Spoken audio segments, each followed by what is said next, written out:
Hello बच्चों, लेके आए हैं केमिस्ट्री के सॉल्यूशन चैप्टर के कुछ इंपोर्टेंट क्वेश्चनों को, जिनको हम यहाँ पर डिस्कस करने वाले हैं। और डिस्कस करने के साथ साथ हम देखेंगे आखिर किस तरीके से ऑब्जेक्टिव क्वेश्चन को सॉल्व करते हैं।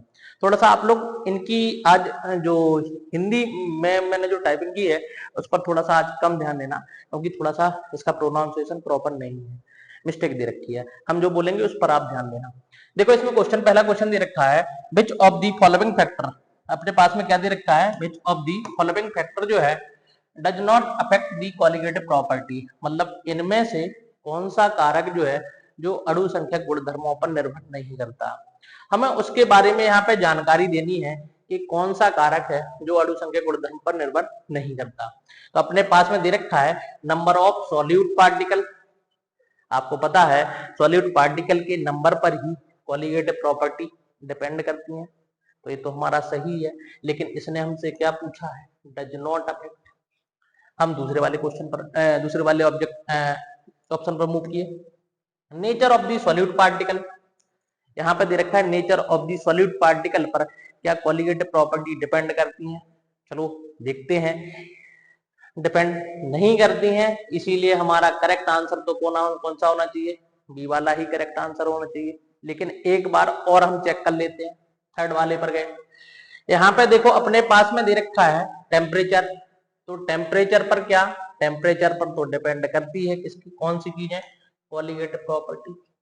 ठीक है, वो डज नॉट अफेक्ट करती हैं, तो अपने पास में ये तो अफेक्ट कर देता है टेम्परेचर इसको, तो ये हमारा ऑप्शन सही नहीं होगा। अगला दे रखा है अमाउंट ऑफ द सॉल्वेंट, तो अमाउंट ऑफ द सॉल्वेंट भी क्या कर देता है, इसको अफेक्ट कर देता है। इसीलिए हमें कौन सा ऑप्शन चाहिए, does not affect the colligative property.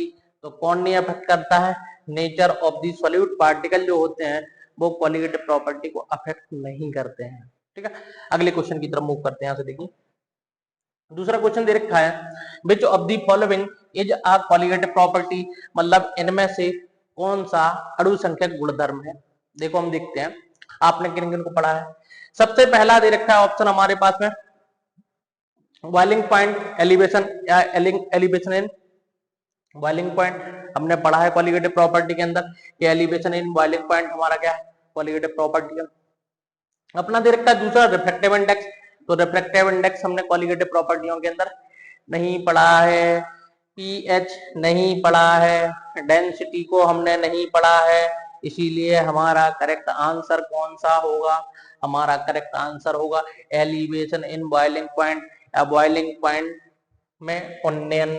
ये हमारा क्या होगा, सही आंसर होगा। क्वथनांक में उन्नयन हमारा सही आंसर होगा, ये वाला ऑप्शन करेक्ट होगा।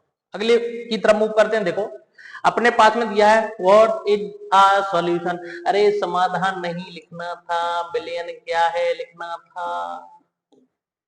ठीक है, तो विलयन क्या है, तो अपने पास में देखो क्या दे रखा है, विलयन क्या है। बेसिकली जो विलयन होता है वो एक होमोजीनियस मिक्सचर होता है किसका, सॉल्यूट और सॉल्वेंट पार्टिकल का, मतलब दो सब्सटेंस का यदि वो बाइनरी सॉल्यूशन दे रखा है तो एक होमोजीनियस मिक्सचर है। लेकिन हम ऑप्शन में देखते हैं क्या दे रखा है, अ मिक्सचर ऑफ टू और मोर सब्सटेंस, टू और मोर सब्सटेंस दे रखा है। आ प्योर सब्सटेंस तो नहीं होता है। ठीक है, अगला देखें आ हेट्रोजीनियस मिक्सचर नहीं होता है, होमोजीनियस मिक्सचर होता है सॉल्यूशन।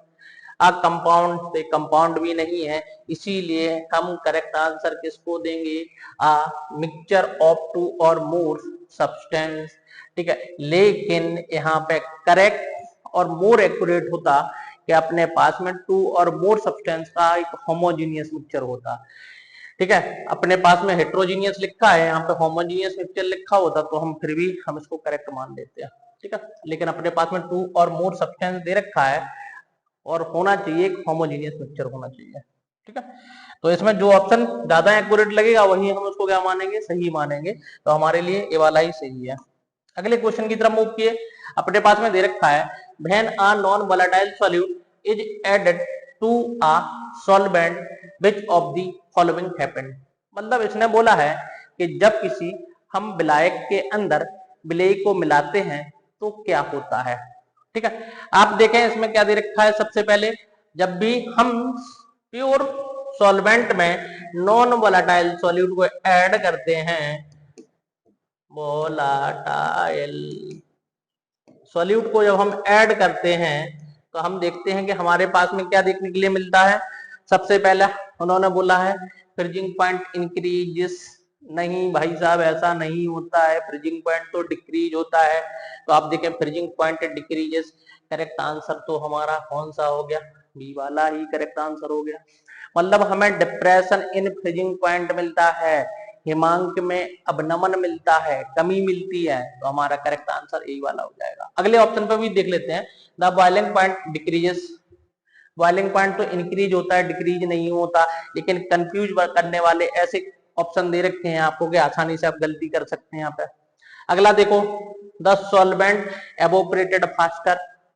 तो सॉल्वेंट एवोपरेटेड फास्टर नहीं होता है, ठीक है। वो क्या होता है, धीरे धीरे एवोपरेट होता है, कम वेपर प्रेशर आपको देखने के लिए मिलता है। तो हमारा करेक्ट आंसर कौन सा हो जाएगा, बी वाला हो जाएगा। अगले क्वेश्चन की तरफ मूव करते हैं। आप लोगों के लिए अगला क्वेश्चन लेके आए हैं, ठीक है।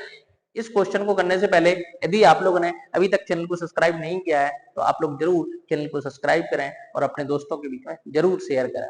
थोड़ा सा इनकी हिंदी का ध्यान मत देना क्योंकि हिंदी थोड़ी सी करेक्ट नहीं दे रखी है, ठीक है। हम जो बोल रहे हैं वो आपकी थोड़ी सी करेक्ट हिंदी है। देखो, what is the effect of adding a solute to a solvent on the vapour pressure.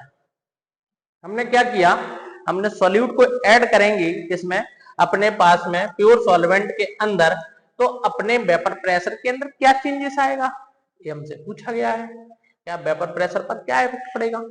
तो इसमें लिखा है वेपर प्रेशर इंक्रीजेस। नहीं भाई साहब, नहीं, इंक्रीज नहीं होता, वेपर प्रेशर डिक्रीज होता है, vapour pressure decreases.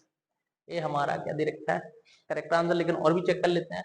Vapour pressure remain same, नहीं नहीं नहीं नहीं, vapour pressure remain zero, no no no, correct answer अपना बी वाला हो जाएगा। अगले क्वेश्चन की तरफ मूव करते हैं। देखिए अगला क्वेश्चन दे रखा है, what is the formula for the elevation in boiling point. क्वथनांक में उन्नयन का सूत्र क्या होगा। तो अपने पास में फॉर्मूला होता है delta T B, directly proportional to होता है मोलालिटी ऑफ द सॉल्यूशन। जैसे ही हम डायरेक्टली प्रोपोर्शनल का साइन हटाते हैं तो हमारे पास में एक के बी कांस्टेंट आता है जिसको हम बोलते हैं मोलल एलिवेशन कांस्टेंट। तो अपने लिए क्या अपन को बी देखना है, तो बी इसमें आ रहा है, ये मोललिटी ऑफ द सॉल्यूशन आ रहा है। ए नहीं होगा, मतलब यही होगा, ए बी नहीं होगा। यहाँ पर डेल्टा टी एफ लिखा है, के बी लिखा है। तो थोड़ा सा ध्यान देना, जल्दी जल्दी में क्वेश्चन को गलत मत कर देना, नहीं तो आप सोचें एम दिया है के बी दिया है करेक्ट आंसर सी हो गया। गलती से नहीं, एफ बना है, एफ का मतलब फ्रीजिंग पॉइंट, हमें चाहिए बॉइलिंग पॉइंट। तो पेपर तो सरल ही आता है लेकिन जल्दी जल्दी के चक्कर में हम क्वेश्चन को गलत कर देते हैं, ठीक है। इसीलिए आप लोगों को क्वेश्चनों को प्रॉपर तरीके से ध्यान से ही करना है और ऐसे क्वेश्चनों को हम कंटिन्यूअसली करते रहेंगे जब तक अपना सीयूटी का एग्जाम नहीं आ जाता, ठीक है। हम नेक्स्ट क्वेश्चन को लेके आएंगे कल। यदि आप लोगों ने अभी तक चैनल को सब्सक्राइब नहीं किया है तो जरूर आप इस चैनल को सब्सक्राइब करें। Thank you.